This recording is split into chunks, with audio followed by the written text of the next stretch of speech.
और हम पूछ देते हैं कि आप वीर कुंवर सिंह के क्षेत्र में आए हुए हैं, तो इसका जवाब यही होगा कि आप राजनीति किसी बाप के बपावती नहीं है, आप भगत सिंह के क्षेत्र में आए हुए, तो इसका मतलब यही थोड़ा ना होगा कि राजनीति किसी बाप के बपावती नहीं है।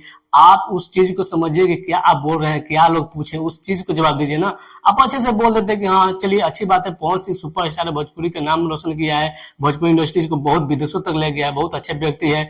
राजनीति अलग चीज है, वो भी किसी पार्टी से पवन सिंह नहीं है, फिर भी देखिए जवाब प्रशांत किशोर का, मतलब सुन के आप भी सोचिएगा कि यार ये ऐसा व्यक्ति कैसे बिहार को बदल सकता है। सोचिए इतना गंदा है कि ऐसा जवाब देना कहाँ से उचित है। तो आइए बात करते हैं पवन सिंह का वायरल इंटरव्यू से, जो हाल फिलहाल में न्यूज चैनल पर जो इंटरव्यू हुआ है पवन सिंह का, वो इतना वायरल हुआ कि भोजपुरी इंडस्ट्री में फिर से भूचाल आ गया है। मतलब कि यूं ही कहें तो पवन सिंह का जो इंटरव्यू होता है ना, इतना वायरल हो जाता है, इतना वायरल हो जाता है कि लोग देखकर अचंभ हो जाते हैं कि यार ये सुपरस्टार है कि क्या है, कि नेता है कि राजनीतिज्ञ है, कि मतलब इतना बड़ा सेलिब्रिटी है कि इनका कोई भी इंटरव्यू आता है तो इतना वायरल हो जाता है, पावर खत्म ना हुई। तो पवन सिंह के उस इंटरव्यू से शुरू करेंगे दारू को लेकर। मतलब पवन सिंह से पूछा जाता है कि बिहार में जो दारू बंद है उसके बारे में आप क्या कहना चाहेंगे, तो पवन सिंह बोलते हैं कि बिहार में दारू पूर्ण रूप से बंद नहीं होना चाहिए, मतलब जो पीते हैं उसको जो लिमिट क्रॉस करते हैं उस पर पाबंदी लगाना चाहिए, ना कि दारू बंदी को पाबंदी लगाना चाहिए। क्योंकि जो दारू बंद है तो दारू बंद कहाँ है, दारू तो बिक रहा है और धड़ल्ले से बिक रहा है, मतलब इतना बिक रहा है कि सरकार को भी मालूम है लेकिन वो अनदेखा कर रही है। जो लड़का छोटा छोटा बच्चा होता है उससे अगर पूछ देते हैं कि यहाँ दारू कहाँ मिलता है, तो वो ओरिजिनल जो ब्रांड होता है वो उसको ला कर दे देता है। पवन सिंह ये का नाम रहता है कि उससे पूछेगा तो वो ओरिजिनल ब्रांड देता है। और इसी बीच जो खेसारी लाल यादव से आरती निजोला पूछते हैं कि खेसारी लाल यादव का जवाब रहता है कि वो इसीलिए लखनऊ में इवेंट करते हैं। नहीं, वो उसी की वजह से इवेंट अपना करते हैं लखनऊ में। पागल है भाई। मतलब खेसारी लाल यादव का सोच देखिए कितना नीचे है, मतलब वो इंटरव्यू देखे नहीं, सिर्फ सवाल कोई दाग दिया, सवाल कोई दे तो उस पर फट से जवाब देते हैं कि इसे ऐसे करना चाहिए। तुम बहुत बड़े गलतफहमी में हो। अरे किसी भी चीज को पहले पूरा समझो, देखो, उसके बाद से उसका जवाब दो ना। खेसारी लाल यादव का पहले से ही पवन सिंह से मजा लेने का आदत बन गया, जो फिर से पवन सिंह से मजा लेते हुए बोले कि वो लखनऊ में इसलिए इवेंट करते हैं, बिहार में नहीं आते क्योंकि बिहार में दारू बंद है और पवन सिंह ऐसे ही बदनाम है। लेकिन खेसारी लाल यादव का जब पूरा इंटरव्यू देखेगा तो आप भी समझिएगा कि नहीं, खेसारी लाल यादव वो भी समर्थन कर रहे हैं पवन सिंह जो बात बोले हैं कि बिहार में दारू बंद पूर्ण रूप से नहीं होना चाहिए, क्योंकि बिहार में जो दारू चालू रहता है तो वो लोग तो पीते ही है, जो बंद है फिर भी लोग पीते हैं और ज्यादा पीते हैं, और वो चालू हो जाता है तो वो टैक्स जो बचता है तो वो बिहार में रहता है। मतलब खेसारी लाल यादव का बयान आप सुनिएगा तो आप भी सोची में पड़ जाएगा कि यार खेसारी लाल यादव सपोर्ट कर रहे हैं कि नहीं सपोर्ट करे। उनका भी मन है कि बिहार में दारू चालू हो जाए, आएगा पैसा, जो इसका टैक्स आएगा तो बिहार के लोगों को भला होगा। अब आइए बात करते हैं प्रशांत किशोर और पवन सिंह के बीच में जो कंट्रोवर्सी हुआ है।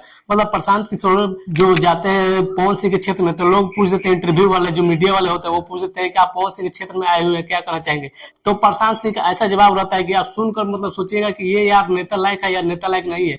जो प्रशांत किशोर का भी जो हावा चला हुआ है कि प्रशांत किशोर बहुत अच्छा व्यक्ति है, प्रशांत किशोर बिहार को बदल सकते हैं, लेकिन जो इस तरीके से सवाल का जवाब जो दिए प्रशांत किशोर, आप भी सुनिएगा तो दंग रह जाइएगा। क्या प्रशांत किशोर को ऐसा जवाब देना चाहिए? मान के चलो कि पवन सिंह के क्षेत्र में गए हुए और लोग पूछते हैं कि आप पवन सिंह के क्षेत्र में आए हुए, तो उनका जवाब रहता है कि राजनीति किसी बाप की बपावती नहीं है। मतलब देखिए उनका सोच देखिए, मतलब अगर आप पूछ दिए तो उनका मतलब यही मतलब जवाब होना चाहिए। पवन सिंह का क्षेत्र है, पवन सिंह को किसका क्षेत्र है? पवन सिंह किसी नेता का बपौती नहीं है। और हम पूछ देते हैं कि आप वीर कुंवर सिंह के क्षेत्र में आए हुए हैं, तो इसका जवाब यही होगा कि आप राजनीति किसी बाप की बपावती नहीं है, आप भगत सिंह के क्षेत्र में आए हुए, तो इसका मतलब यही थोड़ा ना होगा कि राजनीति किसी बाप की बपावती नहीं है।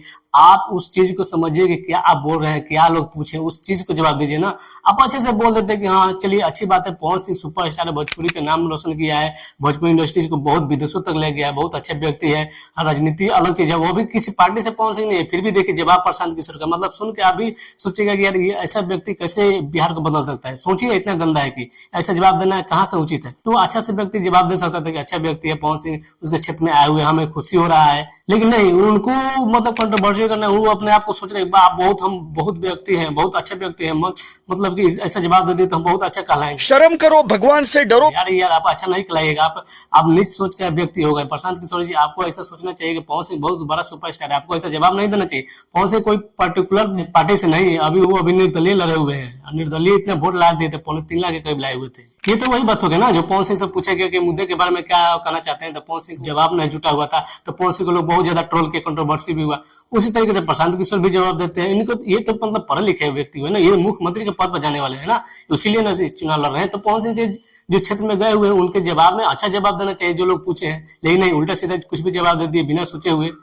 आप लोग इसके बारे में कोई चर्चा नहीं करा। पवन सिंह का मुद्दा के बारे में जो पूछा गया था, विकास के बारे में, पवन सिंह जवाब नहीं दे पाए थे, तो उसके बारे में बहुत ज्यादा ट्रोल किए थे। लेकिन जो इसके जो प्रशांत किशोर के बारे में जो सवाल पूछा गया, पवन सिंह के क्षेत्र में आए हुए हैं, तो इसके बारे में जो प्रशांत सिंह उल्टा जवाब देते हैं, तो इसको मतलब कोई को ट्रोल नहीं कर रहा है, कोई कंट्रोवर्सी नहीं कर रहा है। आप ही लोग बताइएगा कि प्रशांत किशोर जो पवन सिंह के बारे में बोले हैं तो कहाँ तक सही बोले। लेकिन पवन सिंह तो इस इंटरव्यू को सुने, और जो हाल फिलहाल में जो इंटरव्यू आया है, पवन सिंह ने उन जवाब देते हुए बोला कि प्रशांत किशोर का मुझे लहजा और जो उनका जवाब था मुझे बिल्कुल पसंद नहीं आया। आप लोग क्या करना चाहिए कमेंट में जरूर बताइएगा।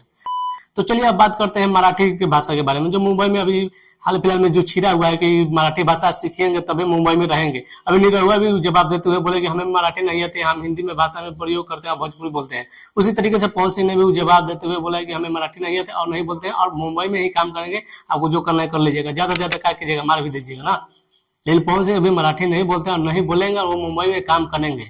पवन सिंह इस इंटरव्यू में बहुत बड़े बड़े खुलासे भी किए। पवन सिंह इस बॉलीवुड को लेकर भी चर्चा हुआ, मतलब पवन सिंह के बारे में बोला गया कि पवन सिंह से पूछा गया कि पवन सिंह जी आपका बॉलीवुड प्रोजेक्ट कब आ रहा था। पवन सिंह इसमें ज्यादा खुलासा नहीं किया, लेकिन थोड़ा बहुत जरूर बताया कि हाँ बॉलीवुड का बहुत बड़ा प्रोजेक्ट आने वाला है, गाना भी आएगा, फिल्म भी आएगा, और बहुत जल्दी आप लोगों को देखने को मिलेगा। लेकिन अभी इस बारे में ज्यादा कुछ नहीं बोलना चाहेंगे। आप लोग पूरे मुद्दे को लेकर क्या करना चाहेंगे कमेंट में जरूर बताइएगा। चैनल को सब्सक्राइब कीजिएगा, सपोर्ट कीजिएगा। मिलते हैं अगले वीडियो में, तब तक के लिए नमस्कार।